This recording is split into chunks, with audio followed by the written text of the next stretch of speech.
आप देख रहे हैं एमपीएन चैनल में दिलीप कुमार कुशवाहा जा चुका हूँ। जो अभी आप देखे होंगे कि नेपाल के अंदर जो बाढ़ आई हुई है ग्लेशियर फटने से, और ग्लेशियर फटने से इतना बड़ा तबाही नेपाल के अंदर हुआ है, लेकिन वो तबाही धीरे-धीरे इंडिया में आ चुकी है और ये हम आ चुके हैं कुशीनगर के खड्डा ब्लॉक में, और ये 3 नंबर ठोकर कहा जाता है। और यहाँ पे जो नेपाल से लाशें दही हुई है, जानवर दहे हुए हैं, उनका मैं डेड बॉडी तो मैं नजदीक से नहीं दिखलाऊंगा, लेकिन मैं दूर से दिखाता हूँ। थोड़ा कैमरामैन उधर दिखाना। एक बड़ा सा सुअर है, वो भी नेपाल से जाकर के आकर के यहाँ पे थोड़ा जूम कर देना। वो नेपाल से जाकर के आकर के पानी में, और यहाँ पर आकर के ये मरा हुआ है। और एक और इधर भी जानवर मैं दिखा दूं आपको, एक इधर है। और इतना ही तो नहीं है, जानवर तो मरे ही हैं, लेकिन इंसान हुई है यहाँ पे। और एक महिला का डेड बॉडी पड़ा है, मैं आपको दिखला दूं कि पूरा क्लियर तो मैं नहीं दिखा सकता, लेकिन डेड बॉडी शरीर फूला हुआ है, पानी में दह करके आई है। अभी कहाँ की होगी अभी कुछ पता नहीं है, लेकिन इस महिला की जो डेड बॉडी है यहाँ पड़ी हुई है। और सुनने में आ रहा है कि लमसम 150 से 200 लाशें नदी के उस पार उसी तरह समतल जमीनों पे जब पानी कम पड़ रहा है तो दिखाई दे रही है। लेकिन आपके सामने मैं साक्षात दिखा रहा हूँ किस तरह से एक महिला की डेड बॉडी पड़ी हुई है, और इसका परिवार, इसका घर उजड़ गया, और इस महिला को कहाँ से दह करके आकर के ये 3 नंबर ठोकर पे इसकी लाश दिखाई दे रही है। ये जो पानी दिखाई, देखिए महिला की लाश है, ये पूरा शरीर डैमेज हो चुका है, फल फूल चुका है, और ये देखिए बाल इसका, और पूरा शरीर दिखाने लायक नहीं है। तो मैं आपको बता दूं कि बहुत सा क्षति हुआ है, और ये 3 नंबर ठोकर है। नेपाल में जो त्रासदी आई हुई है ग्लेशियर फटने से, उसकी रूपरेखा आपको इंडिया में भी दिखाई दे रही है। और ये है कुशीनगर का 3 नंबर ठोकर, खड्डा ब्लॉक में पड़ता है 3 नंबर ठोकर। और यहाँ जो पानी ज्यो ज्यो कम हो रहा है, त्यों तो कोई न कोई लाश, चाहे जानवर हो चाहे इंसान हो, उसका दिखाई दे रहा है। और जिस हिसाब से यहाँ कोई गांव वाला है, भाई आप गांव वाले हैं, यहाँ है, चलिए अभी गांव वाले से मैं बात कराता हूँ, ये बताएंगे हकीकत क्या है। अभी आ जाइए। आपका नाम क्या है? अच्छा एक चीज बताइए कि ये जो पानी कहाँ तक चढ़ा हुआ था?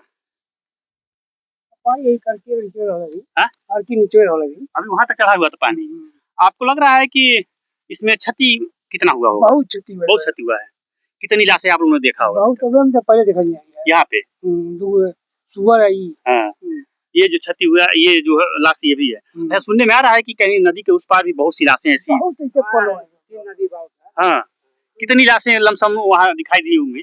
हाँ, तो नहीं कहते? नहीं, लेकिन है, लाशें हैं। बताओ तो आदमी लाश। हाँ, वैसे अच्छा प्रशासन कुछ सहयोग कर रहा है, आ रहा है कि नहीं आ रहा है? कौन प्रशासन नहीं लगी? कोई प्रशासन नहीं आया, पुलिस वुलिस या डीएम साहब कोई नहीं आया।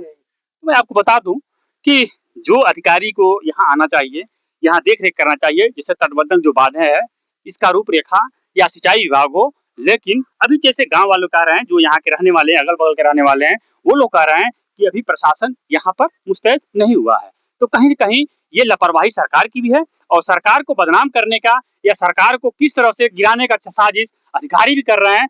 क्योंकि जिस अधिकारी को यहाँ पे आना चाहिए, देख लेना चाहिए कि तटबंधक एरिया में काम कैसा चल रहा है, वहाँ की बात है सुरक्षित है कि नहीं है। लेकिन अभी तक फिलहाल में अधिकारी यहाँ नहीं आए हैं 3 नंबर ठोकर पर। और जिस तरह से यहाँ लाशें आपको मैं दिखाया, उधर जानवरों की लाशें है, इधर इंसान की लाश, एक महिला की लाश है, और बताया जा रहा है बहुत सी लाशें उधर आपको नदी के उस पार, बहुत सी लाशें ऐसे इसी तरह समतल जमीनों पे पड़ी हुई है, सड़ रही है। तो ये जो पानी की आपको बहाव है, कटान है, देखिए अभी बीच बीच में कुछ है सब, लेकिन वहां कोई जाएगा नहीं। बीच में आपको दिखाई दे रहा है जब ऊंचा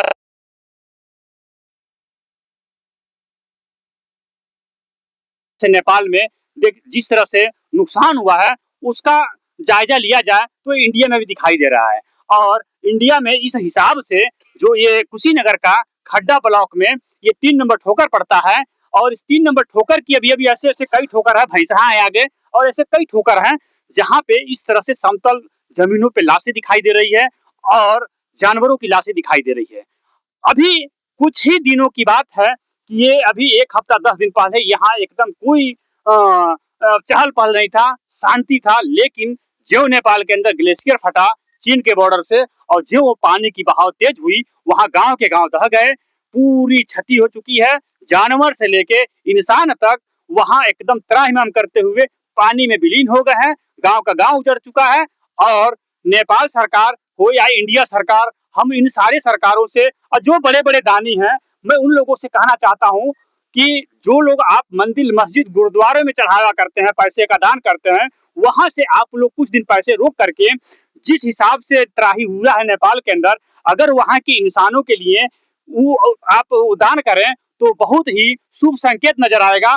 क्योंकि जिस हिसाब से गांव उजड़ गए हैं, भाई से बहन उजड़ गया, बीवी से बच्चे उजड़ गए, पति से पत्नी उजड़ गया, पूरा गांव का परिवार उजड़ गया, तो इनको सहयोग की आवश्यकता है इस समय, ना कि सहानुभूति की आवश्यकता है। सहानुभूति के साथ साथ सहयोग भी चाहिए, धनराशि भी चाहिए, राशन भी चाहिए कि जो लोग बचे हैं उनको एक ऐसे स्थान पर रखा जाए, उनको घर की व्यवस्था की जाए, उनको भोजन की व्यवस्था की जाए। लेकिन फिलहाल में अभी जिस हिसाब से कुशीनगर का ये खड्डा ब्लॉक और 3 नंबर ठोकर है, यहाँ जिस हिसाब से तटबंधक एरिया में जो पानी तेजी से बहाव कर रहा है, यहाँ अभी कोई व्यवस्था उस हिसाब से नहीं है जिससे बांध को सीमित करके रोका जाए और पानी की गति को धीमे की जाए। आप देख रहे हैं एमपीएन चैनल, मैं दिलीप कुशवाहा, आप सभी को धन्यवाद।